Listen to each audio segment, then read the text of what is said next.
Hey, what's up buddy, welcome back to another Minecraft video. Today, I'll be talking about what is the best builds for healer. The previous video I made has become outdated, so I think it's time to remake it. Before I start this video, I just want to say that we're so close to hitting 1000 subscribers, so if you do enjoy these type of content and want to see more videos, hit that subscribe button, it would mean a lot. As many of you might already know, there are different ways you could build a healer. You could have a berserker healer, a tank healer, mage healer, and just a normal healer. All it means is basically merging two classes together. For example, a mage healer is a healer that has a lot of mana to use weapons like Spirit Scepter. We're going to start off with the armor. The first armor set is 5-star Zombie Heart with 3/4 Epic Zombie Soldier. A Zombie Heart is a decent beginner helmet where it doubles the healing to yourself and to others. Here you can use either Zombie Soldier or Zombie Knight. A Zombie Soldier gives you effective HP while the Zombie Knight gives you strength. The second set is Adaptive Armor. This set gives good strength and can tank majority of the mobs up to floor 5. And most importantly, the full set bonus makes it better, where it gives you 10% more HP regen and 40 HP. The third set is 2/4 Legendary Zombie Soldier with Mender Fedora and Spirit Boots. The Mender Fedora here requires Catacomb 16, so you can replace it with Mender Helmet or the Zombie Heart. The fourth set is 2/4 Tier 9 to Tier 12 Perfect Armor, 5-starred, with Mender Fedora and Spirit Boots. The Perfect Armor requires Catacomb 21, but it gives good defense.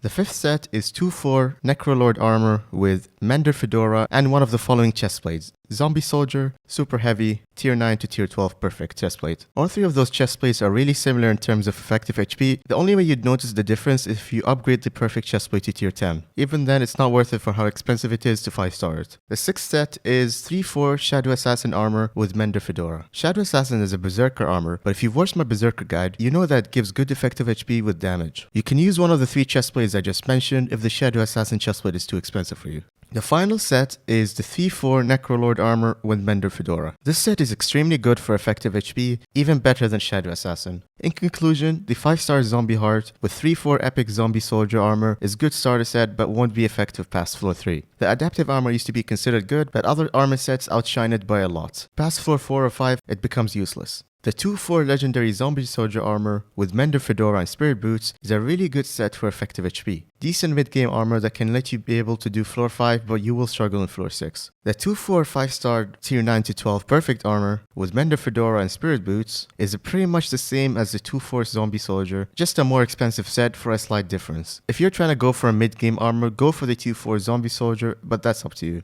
And the 2/4 Necro Armor with Mender Fedora and one of the three chestplates I mentioned, the Zombie Soldier, the Tier 9, or the Super Heavy chestplate, is the best set for effective HP. Although, if you use the Necrolord chestplate, it would be a lot better. The issue is that the Necro chestplate is really expensive right now, but it's slowly dropping in price, so keep checking the prices. Finally, the 3/4 Shadow Assassin Armor with Mender Fedora is if you're going for Berserker healer build. It gives good effective HP and strength, but the 3/4 Necro Armor is obviously better for effective HP but worse strength. And now for the armor reforges, there are a few different routes you can take. If you're going for a mage healer, reforge the chestplate to Loving and the rest to Necro. For tank healer, go for Giant, and for the Berserker healer, go for Fierce. If you want to go for that buff that gives 10% more healing to others, use Empowered. If you are doing floor 6, make sure you can survive the Terracos phase if you aren't going for a tanky build. Now let's move to pets. We will start by mentioning each pet, explaining them, and then telling you which one to choose. First pet is Blue Whale. This pet gives good amount of health and defense because of the ability that gives you 3 defense for every 20 health. The second pet is Baby Yeti. Gives strength and intelligence as base stats and has the ability to give you defense depending on your strength. The third pet is Jellyfish. This pet increases your health regenerations and heals players around you constantly. The fourth pet is Sheep. It gives you intelligence and ability damage as base stats, and it has an ability where it reduces the mana cost up to 20% and increases your mana by 25% in dungeons.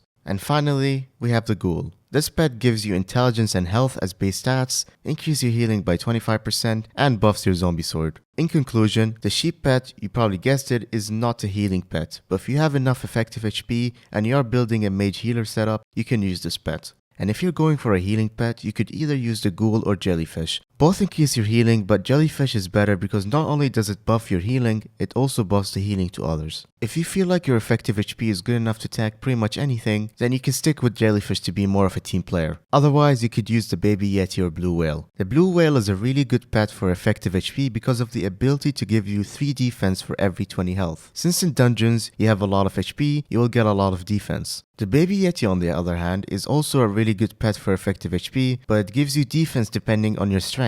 So with a weapon like Flower Truth, you can get a lot of defense. This pet gives more effective HP than Blue Whale. The two issues are that it is not cheap and also it only gives you defense. Mobs that do true damage will make you slightly squishy. If you can afford it and want the effective HP, go for Epic Baby Yeti. But if you can't afford it, Blue Whale is really good too. Alright, so let's move to pet items now. Each pet item has its own purpose, so I'll mention them all and you choose whatever fits you best. The first item is Dwarf Turtle Shellmet. This item gives you immunity to knockback, which can be very helpful to get more hits on mobs without them swinging you around. The second item is Reinforced Scale. This gives you a bit more defense. The third item is Bigger Teeth. Gives you more crit chance. The fourth item is Serrated Claws, gives you more crit damage, and the final item is Textbook. It increases your pet intelligence by 100%. I'd say only good if you're using a sheep. Now for swords. The swords I'll be mentioning are Aspect of the Dragon, 50 Million Midas, Adaptive Blade, Fell Sword, Livid Dagger, Flower of Truth, and Spirit Scepter. The Aspect of the Dragon and 50 Million Midas are both really decent weapons to use in early stages and only use it if you're just starting to get into dungeons. Adaptive Blade 5-star is better than the Aspect of the Dragon and 50 Million Midas, and it is cheap to get. Good mid-game weapon, but past floor 4,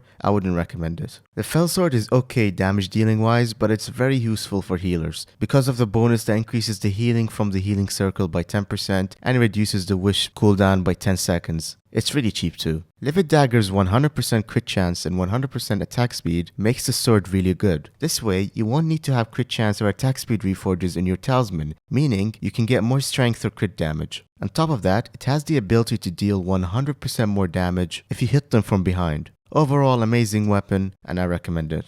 The Flower of Truth has an ability that shoots a rose that hits 3 enemies. It's a good sword and it makes clearing a lot easier. In terms of melee damage, it is slightly weaker than Livid Dagger. If you are using the sword, you can combo it with Baby Yeti Pet and get more effective HP because of the amount of strength it gives you. Finally, the Spirit Scepter, which is a mage weapon obviously. It shoots a bat that explodes and does a lot of AoE damage. If you're going for a mage healer setup, you can either use this or the Bonzo Staff. Now for the sword reforges. You should use Fabled, but if you can't afford that, you can use Spicy. Next up we have the helpful items. The first item is Florid or Ornate Zombie Sword. This sword has a good healing ability where it heals you for 168 HP plus 5% of your total health. If this sword is too expensive for you, you can use the Wand of Restoration or Wand of Mending, which are fairly cheap where it heals you for an amount of health per second for a duration of time. The final two items are Mana Flux and Overflux. An Overflux is basically a buffed version of the Mana Flux and more expensive. They both increase your regen health and mana over time and gives you more strength.